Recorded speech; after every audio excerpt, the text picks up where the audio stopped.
Makanya karena independen itulah, maka saya nggak yakin Presiden Jokowi akan kemudian mengintervensi.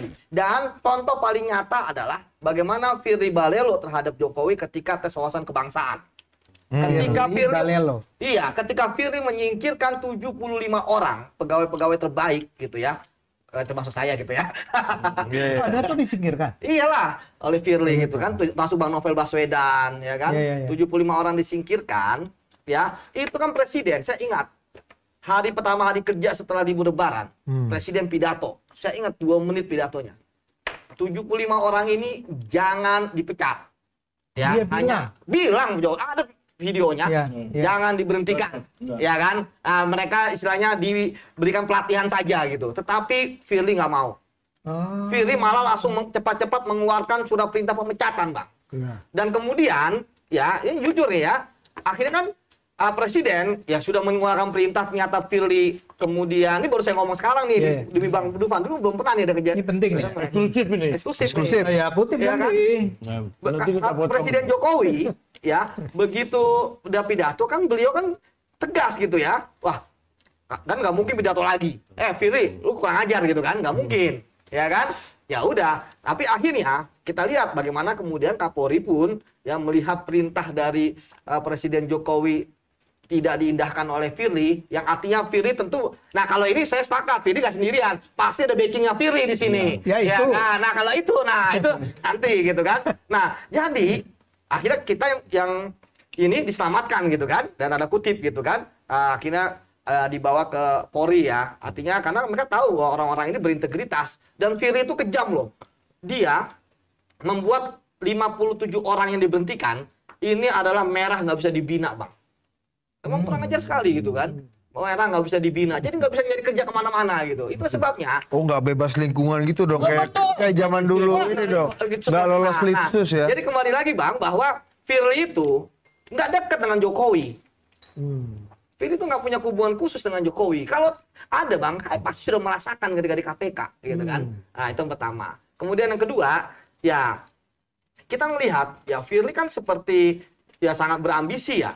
Ya bagaimana dia kemudian akhirnya menjadi pertama kali dalam sejarah ketua KPK menjadi tersangka korupsi, gitu kan. Nah, kemudian yang ketiga ya kembali bahwa ketika Firly tidak menaikkan Hasso dari tahun 2020 sebagai tersangka, ya kemudian sampai kemudian terakhir dia diberhentikan ya karena dia terjadi tersangka korupsi, ya yang menikmati kan Hasto.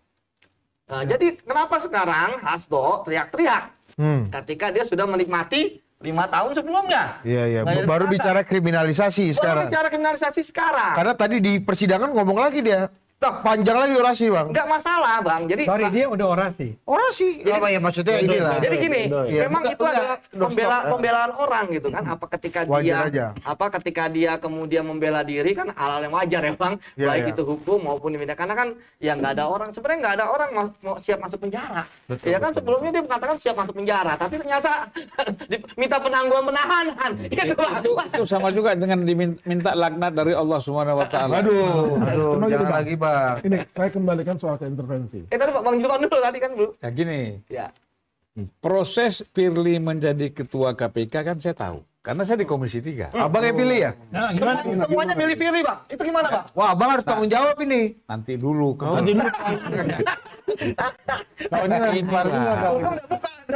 Ini menentang hilirisasi. Jadi gimana ceritanya gimana, Pak? Jadi kan Pilihnya. kita tahu bahwa kita harus memilih beberapa orang. Fit and proper test sudah berjalan. Bang, anggurnya boleh saya minta, Bang. Iya, betul. Betul, Bang. Nah, kemudian yang mengorkestra soal Firly menjadi ketua ini kan udah pasti kan yang paling depan kan fraksi PDIP. Nah, ketahuan kan sekarang benang merahnya. Ya, memajukan Firly itu PDIP. Ya, PDIP kemudian kan kita tahu siapa yang mengendalikan fraksi.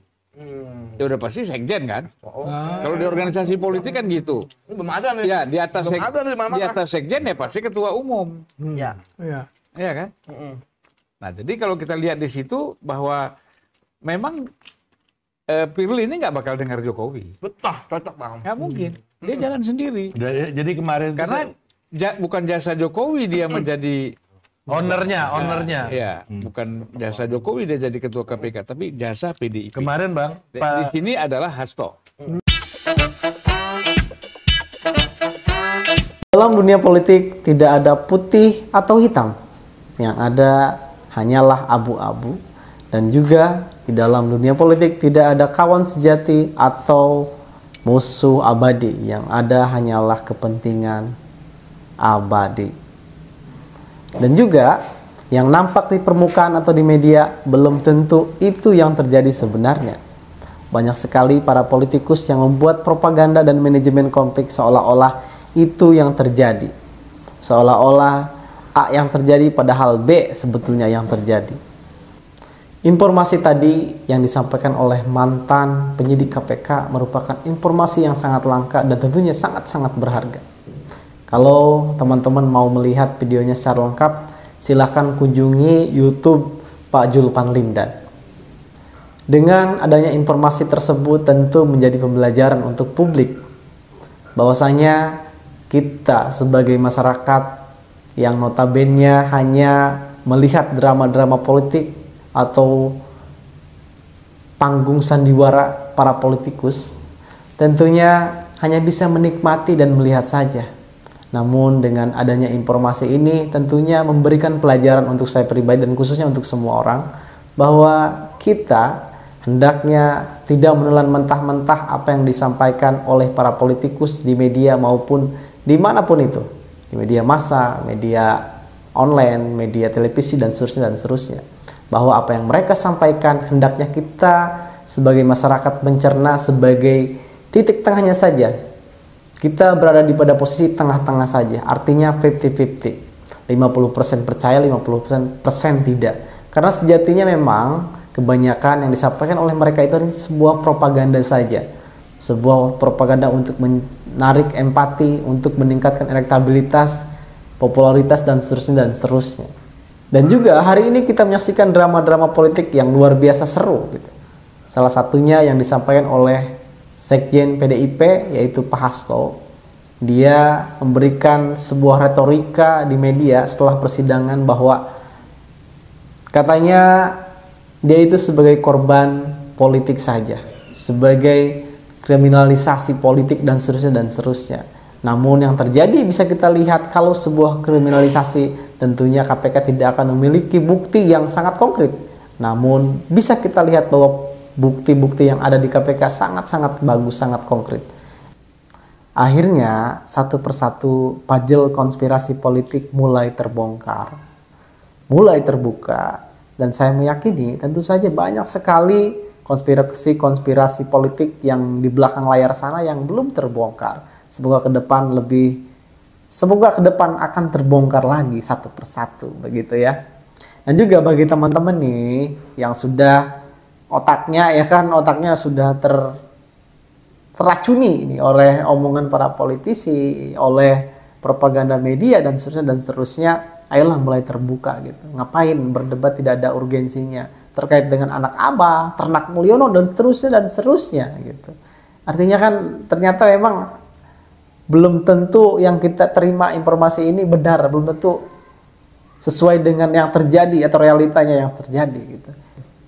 Dan kembali lagi kepada PDIP, Pak Jokowi dan Pak Hasto, wajar memang kalau memang Pak Jokowi akhirnya memilih untuk berseberangan dengan PDIP. Ini juga menjadi suatu catatan, menjadi suatu bukti bahwa memang Pak Jokowi meninggalkan PDIP itu banyak sekali persoalan-persoalan internal yang tentunya ada yang sebagian kita sudah ketahui, ada juga memang banyak yang belum kita ketahui bersama. Dan saya kira di awal pemerintahan Pak Prabowo ini, walaupun masih seumur jagung, tentu banyak hal-hal yang memang di luar dugaan kita yang terbongkar. Dan saya kira tentu 4 tahun lebih ke depan akan lebih bermakna, akan lebih penting untuk kita. Dan saya kira Pak Prabowo harus semangat dan tentunya kita harus mendukung selalu apa yang dilakukan oleh Pak Prabowo terkait dengan memang persoalan-persoalan yang tentunya untuk kepentingan masyarakat, untuk kepentingan negara. Saya kira demikian akan kita bahas nih video part 2-nya.